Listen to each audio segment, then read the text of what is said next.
안녕하세요, 여러분. 오늘은 중년이라는 특별한 시기를 살아가고 있는 분들과 함께 나를 사랑하는 연습에 대해 이야기하려 합니다. 자녀들은 자립하거나 가정을 꾸리고 떠나고 이러한 상황에서 이와 같은 나이는 많은 이들에게 전환점이 됩니다. 직장에서의 역할이 줄어들고 자녀들은 독립하며 몸과 마음의 변화가 다가옵니다. 이때 우리는 종종 우울감을 느끼고 자신을 돌아보게 됩니다. 그렇다면 이 시기를 어떻게 극복하고 더 행복하게 살아갈 수 있을까요? 직장에서 맡았던 역할은 줄어들거나 은퇴로 인해 사라집니다. 더 이상 누군가를 위한 삶이 아닌 나를 위한 삶을 시작해야 하는 때가 찾아옵니다. 하지만 이러한 변화가 항상 긍정적으로만 다가오는 것은 아닙니다. 가끔은 공허함이 마음을 채우고 내가 과연 여전히 가치 있는 사람인가? 라는 질문이 머릿속을 떠나지 않습니다. 나를 필요로 하던 사람들이 사라진 자리에 남겨진 건 고독과 불안일 수 있습니다. 그래서 많은 분들이 이 시기에 우울감을 느끼고 삶의 의미를 다시 찾기 위한 노력을 시작합니다. 사실 우울감은 나이가 들어감에 따라 누구에게나 찾아올 수 있는 감정입니다. 그러나 이것이 결코 우리 삶의 끝이나 쇠퇴를 의미하지 않습니다. 철학자 프리드리히 니체는 고통은 성장의 조건이라고 했습니다. 우리가 느끼는 우울감은 어쩌면 더 나은 삶으로 나아가기 위한 새로운 문턱일지도 모릅니다.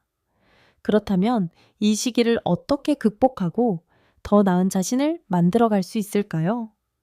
오늘은 중년 이후의 우울감을 극복하고 자신을 사랑하는 법, 나아가 삶의 새로운 의미를 찾는 방법에 대해 이야기 나눠보겠습니다.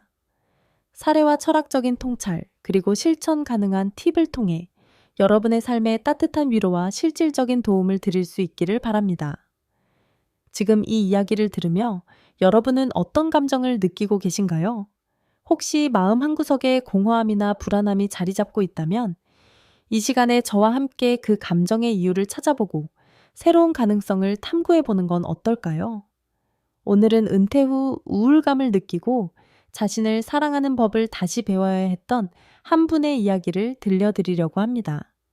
이 사연은 62세의 박 씨로부터 시작됩니다. 그는 30년간 공직 생활을 하며 누구보다 성실히 살아온 사람입니다. 하지만 은퇴 후 찾아온 변화는 그에게 낯선 공허함과 우울감을 안겨주었습니다. 은퇴 후 첫 몇 달은 그에게 새로운 자유를 선사하는 것 같았습니다. 그는 오랫동안 미뤄왔던 집안 정리를 하고 여행도 다니며 자신만의 시간을 보내기 시작했습니다. 하지만 이내 그는 자신이 무언가를 잃어버린 듯한 기분에 사로잡혔습니다. 아침에 일어나야 할 이유가 희미해졌고 시간을 어떻게 보내야 할지 몰랐습니다. 박 씨의 하루는 단조롭고 반복적이었습니다. 아침에는 늦게 일어나 간단히 식사를 하고 리모컨을 잡은 채 TV를 켜킨 상태로 하루를 보냈습니다. 그는 드라마나 뉴스에 집중하기보다는 화면을 바라보며 멍하니 시간을 흘려보냈습니다. 가끔 손자들이 놀러와서 밝게 웃는 모습을 볼 때 잠시 기쁨을 느꼈지만 그 순간이 지나면 다시 혼자라는 생각이 밀려들었습니다. 어느 날 저녁, 박 씨는 식사를 마치고 아내와 함께 거실에 앉아 조심스럽게 입을 열었습니다. 요즘 내가 왜 이렇게 공허한지 모르겠어. 마치 내가 쓸모없는 사람이 된 것 같아. 회사 다닐 때는 매일 누군가 나를 필요로 했는데 지금은 아무도 내 존재를 신경 쓰지 않는 것 같아. 아내는 남편의 말에 가슴이 먹먹해졌습니다. 그는 박 씨가 은퇴 후 공허함을 느낄 것이라 짐작했지만 이렇게 깊은 우울감에 빠져 있을 줄은 몰랐습니다. 여보, 그런 생각하지 마세요. 당신이 쓸모없는 사람이라니요. 당신은 여전히 우리 가족에게, 저에게 중요한 사람이에요. 하지만 어쩌면 당신 자신을 위해 뭔가를 시작해야 할 때가 아닐까요? 그날 이후 박 씨는 아내의 조언을 떠올리며 자신이 정말 원하는 것이 무엇인지 생각하기 시작했습니다. 그는 단번에 답을 찾을 수 없었지만 우선 매일 아침 일찍 일어나 동네를 산책하기로 결심했습니다. 처음에는 억지로 나섰지만 신선한 공기를 마시고 나무 사이를 걷다 보니 점차 마음이 차분해지는 것을 느꼈습니다. 산책을 하며 그는 과거를 돌아보았습니다. 자신이 직장에서 성취했던 일들, 가족을 위해 열심히 살았던 순간들, 그리고 지금의 자신이 가진 소소한 행복들까지. 그는 그동안 자신의 가치와 역할을 너무 일에만 의존하고 있었다는 것을 깨달았습니다. 여러분도 이 사연의 주인공분처럼 우울감에 빠져 자신이 쓸모없는 존재라고 느껴본 적 있으신가요? 아마 많은 분들이 비슷한 경험을 하셨을 겁니다. 중년 이후의 삶에서 느끼는 공허함과 우울감은 어쩌면 우리가 그동안 자신을 사랑하고 돌보는 법을 잊고 살았기 때문일지도 모릅니다. 철학자 프리드리히 니체는 삶의 의미는 스스로 만들어가는 것이다 라고 말했습니다. 박 씨가 산책을 시작하며 자신을 돌아보기 시작한 것처럼 여러분도 자신의 마음을 돌보고 새로운 의미를 찾아가는 작은 결심을 할 수 있지 않을까요? 중년이라는 인생의 한가운데에서 자신을 잃어버렸다고 느꼈던 한 여성의 이야기를 들려드리겠습니다. 이 사연은 58세의 한 여성으로부터 시작됩니다. 그녀는 평생을 가족을 돌보며 살아왔지만 어느 날 문득 자신의 삶이 텅 빈 것처럼 느껴졌다고 말합니다. 이 여성은 20대 초반에 결혼해 두 자녀를 낳고 키우며 살아왔습니다. 남편은 회사에서 바쁜 업무를 소화하느라 집안일에는 거의 손을 대지 못했고 여성분은 자연스레 아이들의 학업, 가정관리, 부모님 봉양 등 모든 일을 도맡았습니다. 그녀의 하루는 늘 바빴습니다. 새벽같이 일어나 가족들의 아침 식사를 준비하고 자녀들을 학교에 보내기 위해 도시락을 싸고 방과 후에는 학원 스케줄을 조율하며 끊임없이 움직였습니다. 밤에는 남편과 아이들의 하루를 들어주며 때로는 힘들어도 이것이 엄마로서, 아내로서의 책임이라며 스스로를 다독였습니다. 이 시기에 이 여성분은 힘들었지만 자신이 가족의 중심이라는 확신이 있었습니다. 그녀는 가족들이 필요로 하는 존재였고 그들의 일상 속에서 자신이 가진 가치를 느낄 수 있었습니다. 하지만 자녀들이 성장해 독립하고 남편이 은퇴한 후 그녀의 삶은 갑작스럽게 달라졌습니다. 이제 하루는 아침에 늦게 일어나 간단히 식사를 하는 것으로 시작됩니다. 부엌에서 설거지를 하며 시간을 보내고 오후가 되면 TV 앞에 앉아 드라마를 보거나 뉴스 채널을 넘겨보다가 하루를 끝내는 일이 반복됐습니다. 어느 날 거실에 앉아 창밖을 바라보다가 문득 이런 생각이 들었다고 합니다. 내가 지금 뭘 하고 있는 걸까? 아이들도 다 커서 떠났고 남편은 취미에 몰두하느라 바쁜데 나는 여기에 혼자 남은 것 같아. 그녀는 자신이 가족에게 더 이상 필요하지 않은 것 같다고 느꼈습니다. 자녀들이 가끔씩 찾아오거나 전화를 걸어 안부를 묻지만 그것만으로는 공허한 마음을 채울 수 없었습니다. 남편도 은퇴 후 새로운 취미를 찾으며 즐겁게 지내고 있었지만 그녀에게는 그 여유가 불편하게만 느껴졌습니다. 어느 저녁 사연자분은 남편과 함께 식사를 하다 결국 마음속 이야기를 꺼내게 됐습니다. 요즘 내가 너무 공허한 것 같아. 아이들도 다 떠나고 당신도 바쁘게 지내는데 나는 뭘 해야 할지 모르겠어. 이렇게 살아도 되는 건지 내가 쓸모없는 사람이 된 것 같아. 남편은 깜짝 놀란 표정으로 부인을 바라보았습니다. 여보, 무슨 소리야? 당신은 평생 가족을 위해 헌신해 왔잖아. 이제는 좀 쉬어도 돼. 당신이 그렇게 힘들게 일한 건 다 우리 가족을 위한 거였고 그 덕분에 지금 우리가 이렇게 편안하게 살고 있는 거야. 남편의 위로는 진심이었지만 사연자분에게는 충분하지 않았나 봅니다. 그녀는 남편의 말이 오히려 자신을 더 무력하게 만드는 것처럼 느껴졌습니다. 나는 평생을 가족을 위해 살아왔는데 이제는 내가 뭘 원하는지도 모르겠어. 그냥 쉬라는 말이 위로가 될 수 있을까? 그녀는 다시 웃으며 대화를 마무리했지만 그날 밤에도 침대에 누워 생각에 잠겼습니다. 내가 정말로 원하는 건 뭘까? 나를 위해서 살아본 적이 있었던가? 지금부터라도 그렇게 살 수 있을까니? 며칠 뒤 부인분은 우연히 동네 커뮤니티 게시판에서 지역 자원봉사 설명회가 열린다는 공지를 보게 되었습니다. 그녀는 망설이다가 설명회에 참석해 보기로 했습니다.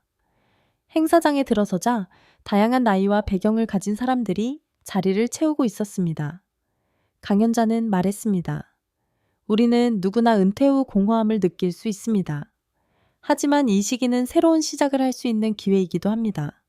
내가 가진 작은 것들을 나누며 세상에 다시 연결될 수 있는 방법을 찾아보세요. 그 말을 듣는 순간 이 여성은 마음속에 작지만 분명한 울림을 느꼈습니다. 그날 이후 그녀는 복지관에서 독거노인들을 돕는 자원봉사를 시작했습니다. 처음에는 어색하고 힘들기도 했지만 도움을 받은 어르신들이 고마워하며 환하게 웃는 모습을 보며 이분은 자신이 다시 누군가에게 필요한 존재라는 것을 느끼게 되었습니다. 여러분도 사연의 이 여성분처럼 중년의 어느 날 자신의 삶이 공허하고 의미 없다고 느낀 적이 있으신가요? 평생을 가족이나 일에 헌신하며 살아왔지만 이제는 그 역할이 줄어들고 스스로를 다시 돌아봐야 하는 순간 말입니다. 자신의 삶을 다시 채워가려는 작은 용기의 과정이 혹시 여러분의 삶을 떠올리게 하지 않았나요? 우리 모두는 살아가며 전환점을 맞이합니다. 특히 중년 이후 그동안 우리를 채우고 있었던 가족, 직장, 사회적 역할이 줄어들거나 사라질 때 우리는 혼란과 공허함 속에서 스스로에게 질문을 던지게 됩니다. 나는 지금 어디로 가고 있는 걸까? 내가 여전히 가치 있는 사람일까? 철학자 랄프 waldo 에머슨은 삶의 진정한 성공은 스스로를 존중하며 자신의 삶을 살고 타인에게 긍정적인 영향을 미치는 것이라고 했습니다. 김 씨가 자원봉사를 시작하며 누군가의 삶에 긍정적인 변화를 가져온 것처럼 우리 모두는 자신만의 방식으로 새로운 의미를 발견하고 더 나은 내일을 만들어갈 수 있습니다. 삶은 끊임없는 변화의 연속입니다. 변화는 때로는 두렵게 느껴질 수 있지만 그 안에는 우리가 성장할 수 있는 기회가 숨어 있습니다. 여러분이 지금 느끼고 있는 공허함이나 불안함은 어쩌면 새로운 시작을 알리는 신호일지도 모릅니다. 김 씨가 지역 커뮤니티의 작은 모임에 참여하며 삶의 방향을 찾아갔던 것처럼 여러분도 한 발짝 내디디는 용기를 내어보세요. 오늘 저녁 스스로에게 질문을 던져보세요. 나는 지금 무엇을 원하고 있는가? 그리고 내일 그 질문에 답하기 위해 작은 행동을 시작해보세요. 새로운 책을 읽어도 좋고 가벼운 산책을 나가거나 관심 있었던 모임에 참여해 보는 것도 좋습니다. 삶은 한 번에 큰 변화를 요구하지 않습니다. 매일 조금씩 자신을 돌보고 사랑하는 연습을 하다 보면 어느 순간 그 변화가 쌓여 더 나은 자신과 삶으로 나아가게 될 것입니다. 지금 여러분은 어떤 마음으로 이 이야기를 듣고 계신가요? 혹시 이 이야기가 여러분의 경험과 닮아 있나요? 아니면 이 이야기를 들으며 떠오른 누군가가 있으신가요? 만약 그렇다면 그분과 오늘의 이야기를 나눠보는 것도 좋은 시작이 될 것입니다. 오늘은 은퇴라는 인생의 전환점에서 갑작스레 찾아온 고립감과 혼자라는 감정에 사로잡힌 한 남성의 이야기를 들려드리려고 합니다. 이 이야기는 많은 분들께 낯설지 않게 다가올지도 모릅니다. 우리는 누구나 열심히 달려온 삶의 궤적 속에서 역할과 책임을 감당하며 살아갑니다. 하지만 그 궤도가 멈추는 순간 문득 자신이 어디로 가야 할지, 이제 무엇을 해야 할지 막막해지기도 하죠. 64세의 이 씨는 평생 직장에서 존경받는 리더로 살았습니다. 그의 이름은 신뢰와 책임감의 상징처럼 여겨졌고 그는 언제나 누군가의 도움 요청에 응답하며 자신의 가치를 느꼈습니다. 사람들 속에서 빛나던 리더로서의 삶은 그를 활기차고 의미 있게 만들었습니다. 그러나 은퇴 이후 그 모든 관계와 역할은 순식간에 흐릿해졌습니다. 아침에 일어나면 더 이상 기다리는 동료도 없고 회의를 준비하거나 프로젝트를 논의하던 시간은 텅 빈 하루로 바뀌었습니다. 처음엔 여유를 즐기려 노력했지만 시간이 지날수록 그는 자신이 점점 더 고립되어 가고 있다는 느낌을 받았습니다. 이 씨는 한때 자신을 필요로 했던 모든 사람들이 점점 멀어지는 것처럼 느꼈습니다. 그때마다 마음속 깊은 곳에서 이런 질문이 떠올랐습니다. 나는 여전히 가치 있는 사람일까? 나를 필요로 하는 사람은 이제 없는 걸까? 오늘 우리는 이 씨의 이야기를 통해 은퇴 이후의 삶에서 관계와 역할이 사라졌을 때 우리가 느끼는 공허함과 고립감에 대해 이야기하려 합니다. 그리고 그 속에서 다시 자신을 찾아가고 새로운 관계를 만들어가는 방법에 대해 생각해 보려고 합니다. 여러분도 이 씨의 이야기를 통해 자신의 삶을 돌아보고 새로운 시작을 위한 작은 용기를 얻으실 수 있기를 바랍니다. 이 씨는 대기업에서 3주 5년간 근무하며 탁월한 리더십으로 인정받았습니다. 그는 항상 직원들에게 믿음을 주는 상사였고, 팀원들이 어려움에 처할 때면 누구보다 앞장서서 문제를 해결하곤 했습니다.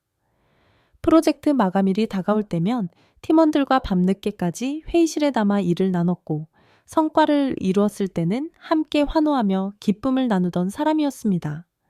이 씨는 매일 아침 6시 알람 소리에 눈을 뜨며 하루를 시작했습니다. 출근길에 그는 늘 들르던 카페에 들러 진한 커피를 한 잔 사서 동료들과 나눴습니다. 그는 사람들과 짧은 대화를 나누는 순간에도 자신이 얼마나 중요한 역할을 하고 있는지 느낄 수 있었습니다. 사무실에 도착하면 그는 곧바로 팀원들과의 회의를 주재했습니다. 이번 프로젝트는 우리 팀이 반드시 성공시켜야 합니다. 모두 믿고 있어요. 그의 말 한마디는 팀원들에게 동기를 부여했고, 사람들은 그의 리더십 아래에서 최선을 다했습니다. 퇴근 후에도 그의 시간은 바빴습니다. 때로는 고객들과 만찬을 함께하며 관계를 다지고, 때로는 동료들과 술잔을 기울이며 하루의 피로를 풀었습니다. 그는 언제나 사람들 속에서 빛났고, 자신이 누군가에게 필요하다는 느낌이 그의 삶을 채워주었습니다. 이 씨의 아침은 이제 더 이상 알람 소리로 시작되지 않습니다. 늘 6시에 맞춰지던 알람이 필요 없어진 지도 꽤 됐습니다. 그 대신 그는 햇살이 창문을 통해 들어와 얼굴을 비출 때쯤 느리게 눈을 뜹니다. 아직 아내는 부엌에서 아침 식사를 준비하고 있고 집안은 고요합니다. 침대에 누워 천장을 바라보며 이 씨는 잠시 생각에 잠깁니다. 오늘은 뭘 해야 할까? 하지만 그 질문에는 별다른 답이 떠오르지 않습니다. 무언가 해야 한다는 막연한 생각은 있지만 그 무언가가 무엇인지 알 수 없습니다. 그는 한숨을 쉬며 천천히 일어나 옷을 갈아입습니다. 부엌으로 나오면 식탁 위에는 아내가 준비한 간단한 아침 식사가 놓여 있습니다. 따뜻한 국과 밥, 그리고 작은 접시에 담긴 반찬들. 그는 감사한 마음으로 식탁에 앉아 조용히 식사를 합니다. 아내는 식사 중간중간 그날의 날씨나 동네 소식들을 이야기하지만 그의 대답은 짧습니다. 응, 그렇구나. 그래, 잘 됐네. 그 대화마저도 곧 끊기고 부엌에는 수저가 그릇에 닿는 소리만 가득합니다. 식사를 마친 뒤 이 씨는 커피 한 잔을 준비해 소파에 앉습니다. 손에는 스마트폰이 들려 있지만 기사를 읽는 동안에도 그의 손가락은 계속 스크롤을 내릴 뿐입니다. 화면 속 단어들은 그의 머릿속에 제대로 들어오지 않습니다. 몇 번이고 같은 기사를 읽으려 하지만 집중할 수 없다는 것을 깨닫고 결국 스마트폰을 내려놓습니다. 그는 리모컨을 들어 TV를 켭니다. 드라마, 뉴스, 예능 프로그램, 심지어 다큐멘터리까지 채널을 이리저리 넘겨보지만 어디에도 흥미를 느끼지 못합니다. 눈앞에 화면은 돌아가고 있지만 그의 마음은 그곳에 머물러 있지 않습니다. TV 소리는 단지 적막함을 채우기 위한 배경음처럼 느껴집니다. 점심시간이 가까워질 무렵 그는 다시 부엌으로 갑니다. 아내는 오전 내내 집안일을 하며 분주히 움직이고 있지만 이 씨는 그저 조용히 자신의 접시에 음식을 담아 식탁에 앉습니다. 점심도 아침과 크게 다르지 않습니다. 조용히 식사를 마치고 다시 거실로 돌아와 소파에 몸을 기댑니다. 그는 창밖을 바라보며 지나가는 사람들을 관찰합니다. 손을 잡고 걷는 연인, 개를 산책시키는 이웃, 유모차를 밀며 나들이를 나온 부모와 아이, 모두가 분주히 자신의 하루를 살아가고 있는 것처럼 보입니다. 하지만 그는 그 흐름에서 자신이 점점 멀어지고 있는 것 같은 기분을 느낍니다. 나는 언제부터 이렇게 됐을까? 회사 다닐 때는 늘 바빴는데 지금은 그 누구도 나를 기다리지 않아. 나를 필요로 하는 사람이 없다는 게 이렇게 무거운 일이었나? 그는 한숨을 쉬며 다시 스마트폰을 들어 연락처를 훑어봅니다. 회사 동료들의 이름이 보이지만 누구에게 먼저 전화를 걸어야 할지 망설여집니다. 다들 바쁘겠지. 괜히 내가 연락하면 귀찮아할 거야. 결국 전화는 걸지 못한 채 화면을 끕니다. 어느 날 이 씨는 소파에 앉아 창밖을 멍하니 바라보았습니다. 바쁘게 지나가는 사람들, 손을 잡고 걸어가는 연인들, 동네 공원을 뛰노는 아이들을 보며 문득 이런 생각이 들었습니다. 내가 저 사람들처럼 바빴던 때가 있었는데 지금은 아무도 나를 기다리지 않잖아. 내가 이렇게 혼자가 될 줄은 몰랐어. 그는 자신이 한때 누군가의 필요를 채워주는 존재였다는 사실이 그리웠습니다. 회사에서의 그의 역할은 단순히 업무를 넘어 사람들과의 관계, 신뢰, 그리고 그들로부터 느껴지는 인정이었습니다. 이제 그러한 역할이 사라지면서 그는 스스로가 점점 작아지고 초라해지는 것만 같았습니다. 그날 저녁, 이 씨는 저녁 식사를 하며 아내에게 조심스럽게 말을 꺼냈습니다. 요즘 내가 참 이상해. 회사 다닐 때는 늘 바빴고 사람들도 나를 필요로 했는데 지금은 그게 다 사라진 것 같아. 하루 종일 집에 있어도 아무도 나를 찾지 않고 내가 하는 일이 무슨 의미가 있는지 모르겠어. 아내는 그의 말을 가만히 듣고 있었다가 천천히 대답했습니다. 여보, 당신은 평생 가족과 동료들을 위해 열심히 살아왔어요. 하지만 지금은 당신 자신을 위해 살아야 할 때가 아닌가 싶어요. 당신이 원하는 걸 찾고 새로운 관계를 만들어야 할 때가 온 것 같아요. 아내의 말은 이 씨에게 단순한 위로 이상의 것이었습니다. 그는 자신이 새로운 삶의 방향을 찾아야 한다는 것을 깨달았지만 어디서부터 시작해야 할지 막막했습니다. 그의 마음속에는 두려움과 함께 한 가지 희망이 피어났습니다. 내가 할 수 있을까? 그래도 한번 시도해 봐야겠지. 이 씨의 이야기를 들으시며 어떤 생각이 드셨나요? 혹시 여러분도 이 씨와 비슷한 감정을 느껴본 적이 있으신가요? 한때의 분주히 살아가며 누군가에게 꼭 필요한 존재로 인정받았던 시절, 그리고 그 시절이 지나간 뒤 갑작스레 찾아온 고요함 속에서 혼자라고 느껴지는 순간 말입니다. 사람들은 흔히 은퇴 후의 삶을 자유와 여유로 가득 찬 시간으로 상상합니다. 하지만 실제로 그 시간을 맞이한 많은 분들이 생각보다 큰 공허함과 고립감을 느끼곤 합니다. 한때 일과 관계 속에서 자신의 정체성을 찾았던 우리가 그러한 역할에서 벗어나는 순간 그동안 놓치고 있던 자신과 마주하게 되기 때문입니다. 철학자 장폴 사르트르는 인간은 관계 속에서 자신을 발견한다고 말했습니다. 이 씨가 느꼈던 혼자라는 기분은 단순히 외로움만이 아닙니다. 그것은 자신을 정의하던 관계가 사라지면서 더 이상 자신의 가치를 확인할 수 없는 상황에서 오는 혼란이기도 합니다. 우리가 살아가며 맺어온 관계들은 단순히 타인과의 연결일 뿐만 아니라 자신을 이해하고 표현하는 중요한 도구가 되어 왔습니다. 그렇다면 이 관계가 사라졌을 때 우리는 어떻게 자신을 다시 정의해야 할까요? 여러분도 스스로에게 비슷한 질문을 던져본 적이 있으신가요? 나는 지금 어디에 있는가? 나는 여전히 가치 있는 사람인가? 이 질문은 쉽지 않지만 어쩌면 새로운 시작을 알리는 중요한 신호일지도 모릅니다. 지금 여러분은 어떤 관계 속에서 살아가고 계신가요? 혹시 여러분의 삶에서 점점 희미해져가는 관계가 있지는 않으신가요? 아니면 새롭게 시작하고 싶은 관계가 있지만 용기가 나지 않아 망설이고 있지는 않으신가요? 이 씨의 이야기가 여러분에게 어떤 울림을 주었는지 궁금합니다. 오늘 이 이야기를 통해 여러분의 마음속에 잠들어 있던 질문이나 감정이 깨어났다면 그것을 꼭 붙잡아 보세요. 그리고 스스로에게 시간을 주어 작은 변화라도 시작해 보시면 어떨까요? 철학자 빅터 프랭클은 삶의 의미는 우리가 만들어가야 하는 것이라고 했습니다. 여러분이 느끼는 공허함은 끝이 아니라 새로운 의미를 찾기 위한 여정의 시작일 수 있습니다. 그 첫걸음이 무엇이든 여러분이 오늘 그것을 시작할 수 있기를 바랍니다. 이 이야기를 들으시며 떠오르는 감정이나 생각, 그리고 여러분의 경험을 이곳에서 나눠주신다면 또 다른 누군가에게 큰 위로와 희망이 될 수 있을 것입니다. 여러분의 이야기를 기다립니다. 여러분의 목소리는 이 공간을 더욱 따뜻하게 만들 것입니다. 오늘의 마지막 사연으로는 은퇴 후 달라진 일상 속에서 부부 관계가 어색해지고 서로를 다시 알아가야 하는 한 남성의 이야기를 들려드리려고 합니다. 이 이야기는 우리 모두에게 익숙할지도 모릅니다.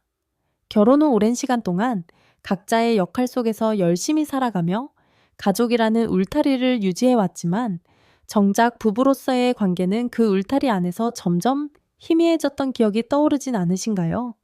오늘 사연의 주인공인 최 씨는 65세로 은퇴 후 아내와 함께하는 시간이 길어지면서 예상치 못한 어려움과 마주하게 되었습니다. 결혼 35년 차, 그는 가족을 부양하기 위해 늘 바쁜 삶을 살아왔고, 아내 역시 가정과 자녀를 돌보며 자신만의 역할을 충실히 해왔습니다.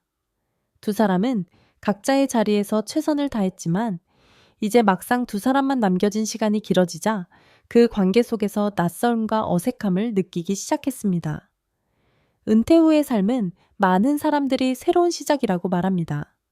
가족과 더 많은 시간을 보내고 여유롭게 여행을 다니며 그동안 하지 못했던 취미를 즐기는 시간으로 상상되곤 합니다. 하지만 현실은 조금 다를 수 있습니다. 일과 자녀 양육이라는 공통의 목표가 사라진 후 부부 관계는 완전히 새로운 국면을 맞이하게 됩니다.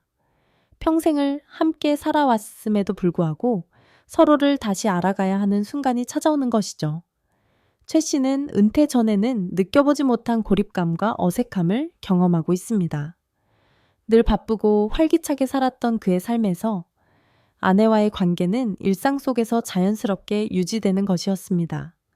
하지만 이제 두 사람은 하루 종일 같은 공간에서 함께 있지만 그 사이에는 설명하기 어려운 거리감이 생겼습니다. 오늘 우리는 최 씨의 이야기를 통해 은퇴 후 부부 관계의 변화를 깊이 들여다보려 합니다. 여러분도 이런 경험이 있으신가요? 혹은 주변에서 비슷한 이야기를 들어보신 적 있으신가요? 부부 관계란 오랜 시간 동안 자연스럽게 유지되는 것처럼 보이지만 그 안에서도 의식적인 노력이 필요합니다. 이 이야기가 여러분께 부부 관계를 돌아보고 더 나은 연결을 만들기 위한 작은 계기가 되길 바랍니다. 최 씨는 항상 새벽 6시 알람 소리에 잠을 깨곤 했습니다.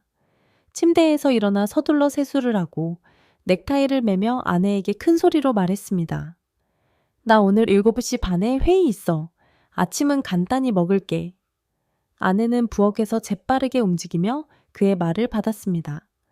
알았어요. 밥은 금방 준비돼요. 어제 저녁에 싸둔 도시락도 잊지 말고 챙기세요. 식탁에 놓인 밥과 국, 간단한 반찬을 바라보며 최 씨는 허겁지겁 식사를 마쳤습니다. 아내는 옆에서 남편이 출근 준비를 서두르는 모습을 조용히 지켜보며 잊은 것은 없는지 챙겨주었습니다. 넥타이 잘 배긴 했어요? 오늘 날씨가 추우니까 코트 꼭 입으세요. 알았어. 걱정 마. 최 씨는 그렇게 바쁜 아침을 보내며 집을 나섰습니다. 아내는 현관문이 닫히는 소리를 들으며 한숨을 내쉬고 곧바로 아이들을 깨우기 위해 다시 움직이기 시작했습니다. 최 씨는 직장에서 하루 종일 보고서를 작성하고 회의를 주재하며 바쁘게 시간을 보냈습니다. 그는 동료들과 점심을 먹으며 프로젝트 진행 상황을 논의했고 고객을 만나 계약을 성사시키기 위해 노력했습니다. 그의 하루는 끊임없이 이어지는 일정으로 가득 차 있었습니다. 반면 아내의 하루는 집안일과 자녀들을 돌보는 일로 시작해 끝났습니다. 아이들의 학교 준비를 돕고 학원 스케줄을 조율하며 장을 보고 집으로 돌아와서는 끊임없이 집안일을 처리했습니다. 빨래를 널며 그녀는 가끔 창밖을 바라봤습니다. 지나가는 사람들의 얼굴을 보며 자신의 하루가 얼마나 반복적인지 생각했지만 그 일상이 가족을 위해 필요한 것이라 믿었기에 스스로를 다독였습니다. 저녁이 되면 최 씨는 피곤한 얼굴로 집에 돌아왔습니다. 아내는 식탁 위에 저녁상을 차려놓고 남편을 맞이했습니다. 오늘 고생 많았어요. 저녁 먹고 좀 쉬어요. 응, 고마워. 최 씨는 그렇게 짧게 대답하며 자리에 앉았습니다. 그는 TV를 켜놓은 채 식사를 했고 대화는 거의 없었습니다. 아내는 식탁 건너편에서 남편이 피곤해 보이는 것을 알기에 대화를 이어가지 않았습니다.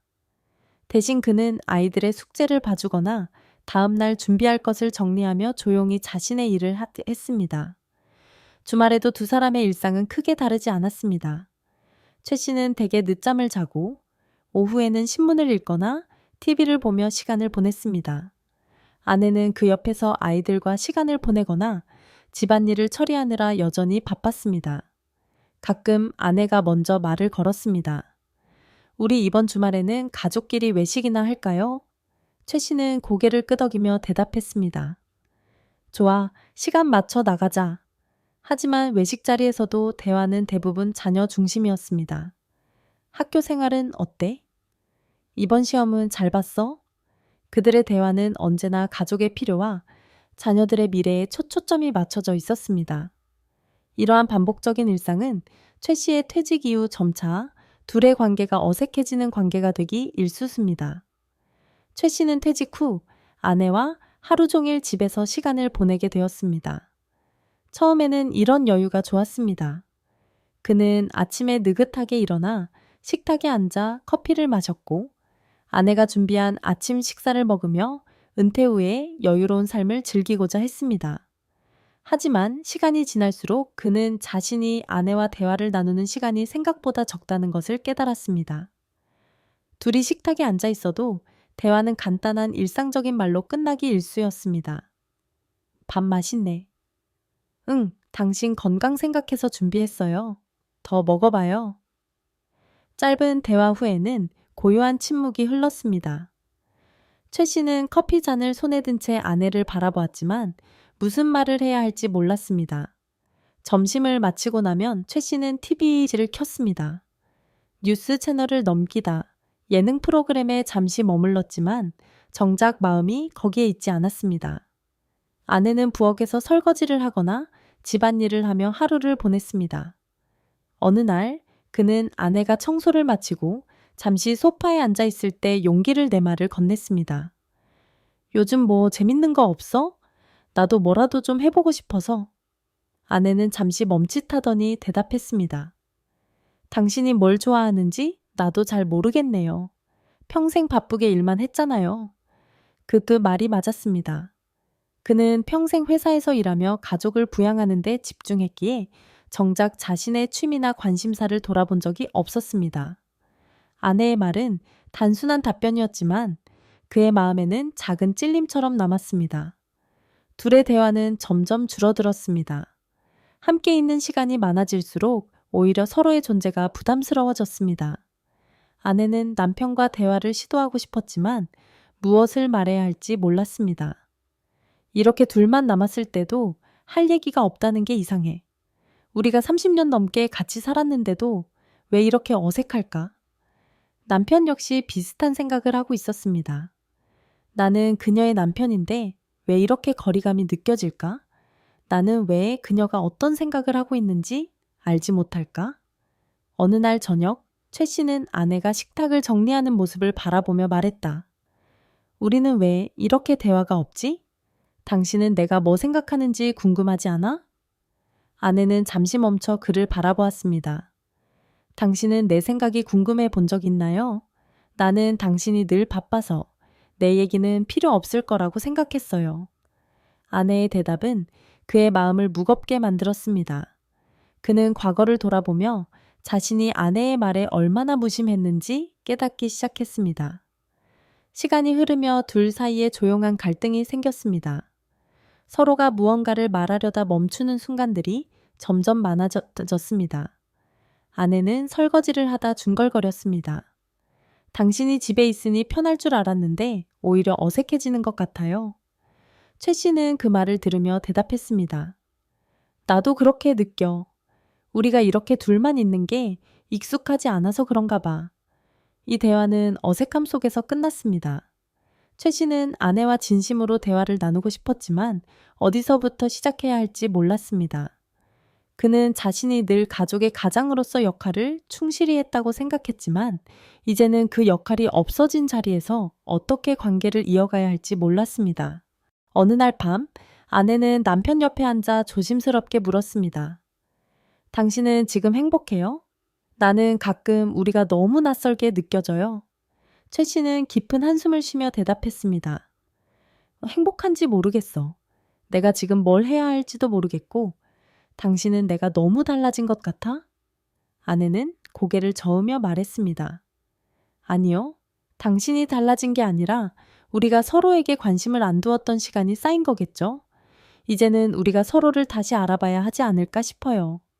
그 말에 최 씨는 조용히 고개를 끄덕였습니다. 그들의 관계는 어색했지만 그 어색함 속에서 다시 연결될 가능성을 찾을 수 있을 것 같았습니다. 여러분은 이 부부의 이야기를 들으며 어떤 생각이 드셨나요? 혹시 여러분도 비슷한 경험을 하신 적이 있지는 않으신가요? 은퇴 후 늘어난 시간 속에서 정작 가까워질 것만 같았던 관계가 낯설게 느껴졌던 순간, 또는 함께 있는 시간이 많아졌음에도 대화가 줄어들었던 순간 말입니다. 우리는 가족이라는 이름 아래 오랜 시간을 함께 살아갑니다. 하지만 그 시간 속에서 서로를 충분히 알아간다고 말할 수 있을까요? 과거에는 각자의 역할이 분명했습니다. 한 사람은 바깥 일을 하고, 한 사람은 집안을 돌보며 자녀를 키우는 과정 속에서 서로를 지원하며 살아왔습니다. 하지만 시간이 흘러 자녀가 떠나고 역할이 희미해지면서 비로소 우리는 서로를 온전히 마주하게 됩니다. 철학자 마르틴 부버는 인간은 대화를 통해 서로의 존재를 인식한다고 말했습니다. 부부관계도 마찬가지입니다. 함께하는 시간은 많아질 수 있지만 진심 어린 대화와 이해가 없다면 그 관계는 점점 더 멀게 느껴질 수 있습니다. 최 씨와 그의 아내가 느낀 어색함은 단순히 대화의 부족 때문만은 아닐 것입니다. 그것은 서로의 마음을 제대로 들여다보지 못했던 오랜 시간이 쌓여 만들어진 거리일지도 모릅니다. 여러분은 지금 배우자와 어떤 관계를 유지하고 계신가요? 혹시 대화가 줄고 어색함이 커졌다면 그것은 어쩌면 관계를 다시 재발견할 기회일지도 모릅니다. 서로의 마음속 이야기를 듣고 작은 관심과 대화를 시작하는 것만으로도 우리는 관계를 더 깊고 따뜻하게 만들어갈 수 있습니다. 오늘의 이야기가 여러분에게 그런 작은 용기를 주었으면 합니다. 혹시 여러분의 삶 속에서도 비슷한 경험이나 이야기가 있다면 이곳에 나눠주세요. 여러분의 목소리가 또 다른 누군가에게 위로와 힘이 될 수 있습니다. 오늘의 영상은 어떠셨나요? 구독과 좋아요를 눌러주시면 앞으로도 더 많은 이야기와 함께 여러분을 찾아가겠습니다. 다음에는 또 다른 주제로 함께 생각해보고 이야기를 나눠보도록 해요. 여러분과의 대화는 언제나 큰 힘이 됩니다. 시청해주셔서 감사합니다.